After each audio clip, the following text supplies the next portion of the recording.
नमस्ते साथियों। तो हम चौहान वंश के बारे में पढ़ रहे हैं, राजस्थान के एक एक चौहान वंश। इसी क्रम में आज हम पढ़ेंगे शाकंभरी के चौहान वंश। ठीक है दोस्तों,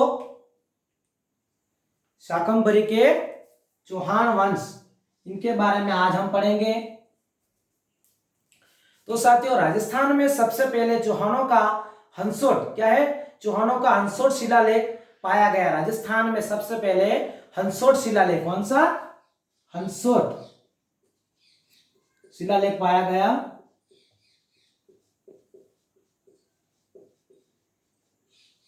शिलालेख पाया गया। तो हमें चौहान काल की जानकारी बिजुलिया शिलालेख से मिलती है। ठीक है, बिजुलिया शिलालेख, जो कि मैंने हमारी पिछली वीडियो में या क्लास में सारे शिलालेख पढ़े, उसके अंदर बिजुलिया शिलालेख मैंने विस्तार पूर्वक पढ़ाया था, जिसके अनुसार चौहानों का मूल स्थान सपाद, कौन सा? सपाद लक्ष्य। चौहानों का मुख्य स्थान सपाद लक्ष्य माना जाता था। इसमें मुख्यतः हम 4 राजाओं के बारे में जानकारी हासिल करेंगे, जिसमें सर्वप्रथम है हमारे वासुदेव चौहान, दूसरा है अजयराज, तीसरा है अणोराज या अन्नाजी, और नंबर 4 पे पढ़ेंगे हम पृथ्वीराज चौहान तृतीय, यानी 3rd नंबर पे। ठीक है, आज हम सर्वप्रथम पढ़ेंगे वासुदेव चौहान।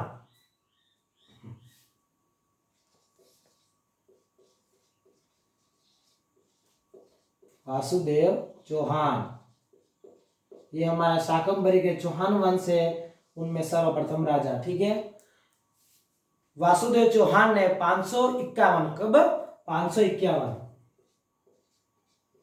551 ईस्वी या बीसी में साबर में चौहान वंश की स्थापना की। कहा की?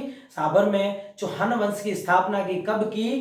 तो 551 में। ठीक है दोस्तों, स्थापना की। वहां अपनी कुल देवी शाकंभरी माता का मंदिर बनवाकर अहित्यपुर नागर को अपनी राजधानी बनाया, अथवा वासुदेव को चौहानों का आदि पुरुष या शाकंभरी के चौहान का वंश का संस्थापक कहते हैं। ठीक है साथियों, वासुदेव चौहान वंश का संस्थापक कहते हैं। इससे आगे बढ़ेंगे हम। वासुदेव चौहान के बारे में हमें जानकारी बिजुलिया शिलालेख से मिलती है। किस शिलालेख से मिलती है हमें? वासुदेव चौहान के बारे में जानकारी बिजुलिया शिलालेख से हमें जानकारी प्राप्त होती है, जिसके अनुसार वासुदेव चौहान ने सांबर झील का निर्माण करवाया, परंतु वास्तविक रूप में यह एक प्राकृतिक झील थी। ठीक है, तो साथ में यह भी ध्यान रखना दोस्तों, मामा, बांजा और नानी का जिक्र है इसमें, तो मैं आपको बता दूं, ध्यान रहे। तीर्थों का मामा किसे कहा गया है? तो पुष्कर को। किसे? तीर्थों का मामा, तीर्थों का मामा पुष्कर को किसे कहा गया है? पुष्कर को। और तीर्थों का बांजा धौलपुर को। ये बांजा धौलपुर, धौलपुर में वह स्थान है मच्छकुंड। कौन सा?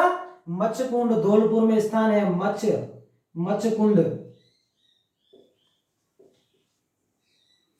ये मामा और बांजा हो गए। उसके बाद आती है नानी। क्या आती है दोस्तों? नानी। तो नानी हमारे जयपुर सांबर में है। कहां पे है? जयपुर सांबर।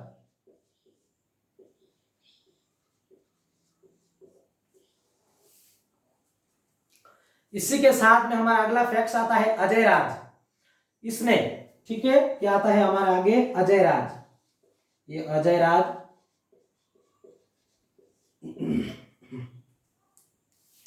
इसने 1113, कब दोस्तों? 1113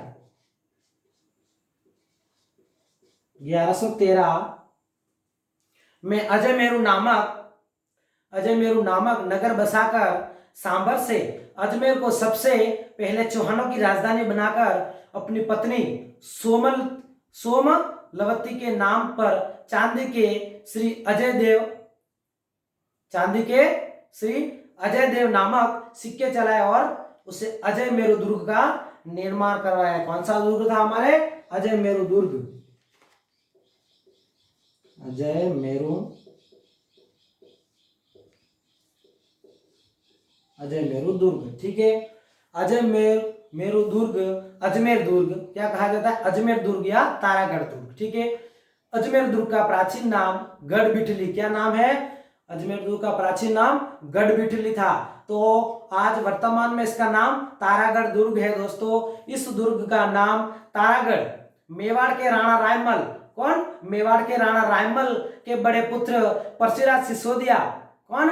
पृथ्वीराज सिसोदिया की पत्नी ताराबाई के नाम से इस महल, इस दुर्ग का नाम तारागढ़ रखा गया, जो कि वर्तमान में तारागढ़ है। ठीक है, पृथ्वीराज सिसोदिया की, उसके आगे हम हमारे तारागढ़ को अजय मेरू दुर्ग या राजस्थान का हृदय, अरावली का अरमान, राजपूताना की कुंजी या गढ़बिठली आदि नामों से आज हम जानते हैं। इसका निर्माण कब हुआ? तो 1113। कब हुआ? 1113 ईस्वी में अजय राज चौहान ने करवाया। इस दुर्ग को विशब हेबर ने, कौन? विशब हेबर ने राजस्थान का जिब्राल्टर कहा। सर्वाधिक स्थानीय आक्रमण इसी दुर्ग पर हुए थे। ठीक है दोस्तों, इसमें मीरान साहब, कौन? मीरान साहब की दरगाह और घोड़े की मजार, नानी जी का जालरा और रूठी रानी उमादे की छतरी और पृथ्वीराज स्मारक स्थित है। ठीक है, इसमें शाहजहां के पुत्र, कौन दोस्तों? शाहजहां के पुत्र दारा शिकोह का जन्म हुआ था। शाहजहां का पुत्र दारा शिकोह का जन्म हुआ था, जो धौलपुर युद्ध में औरंगजेब से परास्त होकर उसने वहां शरण ली थी। ध्यान रहे, इसी के साथ में अजमेर में स्थित गुगरा की घाटी में आरपीएससी का भवन बना हुआ है, जिसकी स्थापना 20 अगस्त 1950 को हुई। कब हुई दोस्तों? 20 अगस्त 1949 ईस्वी को जयपुर में हुई थी। तो सर थॉमस से ने अपना परिचय मुगल सम्राट जागीर को मैग्नीज दुर्ग अजमेर को दिया और 1755, कब दोस्तों? 1755 ईस्वी में मुगल साम्राज्य के पतन के बाद, कमजोर पड़ने के बाद मराठा वंश सिंधिया ने अजमेर पर अपना कब्जा कर लिया। इसी के साथ में हमारी आज की क्लास समाप्त होती है। ठीक है, धन्यवाद।